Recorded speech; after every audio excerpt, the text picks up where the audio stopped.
السلام عليكم ورحمة الله وبركاته. اللهم صل على محمد وعلى آله أصحابه أجمعين. ازيكم يا أحلى متابعين وأحلى بنات في الدنيا وأحلى أخوات في الدنيا في قناة يوميات نونا صلي. طبعا النهارده بعتكم الفيديو. طبعا النهارده يوم أجازة، وهم بيوم الأجازة بقى بيحبوا يعني حاجات حلوة، حاجات من دي. هنشوف هنعمل ايه. بس قبل ما نبدأ ما تنسوناش في اللايك والشير والاشتراك وتفعيل الجرس عشان يوصلكوا كل جديد يا أحلى مشاهدين وأحلى متابعين في الدنيا. انت هتعملي لنا ايه؟ طبعا النهارده هم بيحبوا يعني يوم الاجازه ياكلوا حاجات حلوه، يقعدوا ياكلوا مسليات، ياكلوا مقرمشات، حاجات من دي. طبعا والشتا طبعا الدنيا ساقعه، وهم ما يحلاش غير بالحلبسه. هنعمل النهارده يعني سهره يوم الخميس يوم الاجازه. هنعمل ايه هي فيها؟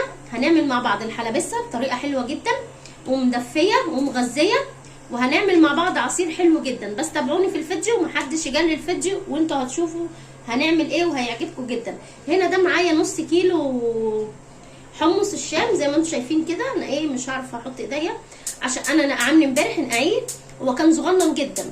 انا نقعامني امبارح غسلاه ونقعاه، والنهارده بقى همسكه بقى غسلته وصفيت الميه وحطيت له ميه نظيفه زي ما انتم شايفين كده حبايبي.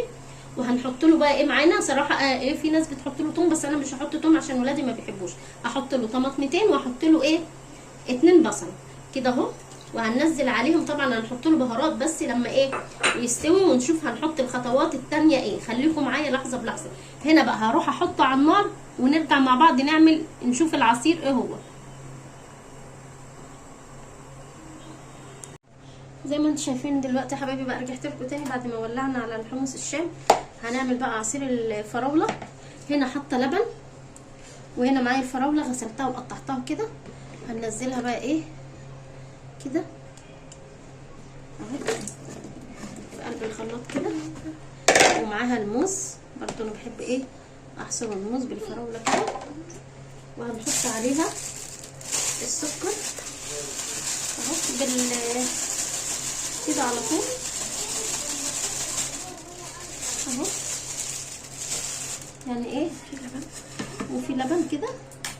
انا هحصرها بقى كده اهو في الخلاط وارجع لكم تاني.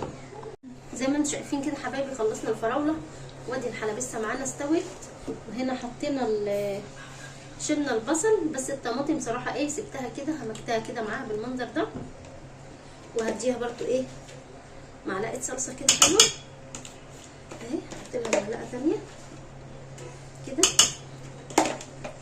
هننزل عليها بدل الصراحه عندي مش بيحبوا الحاجه حاره. هنزل عليها معلقه بابريكا كده اهي، وحبه كمون اهو، وحبه ملح. هنحدقها بقى عشان احنا محدقناهاش، ونقلب كده اهو.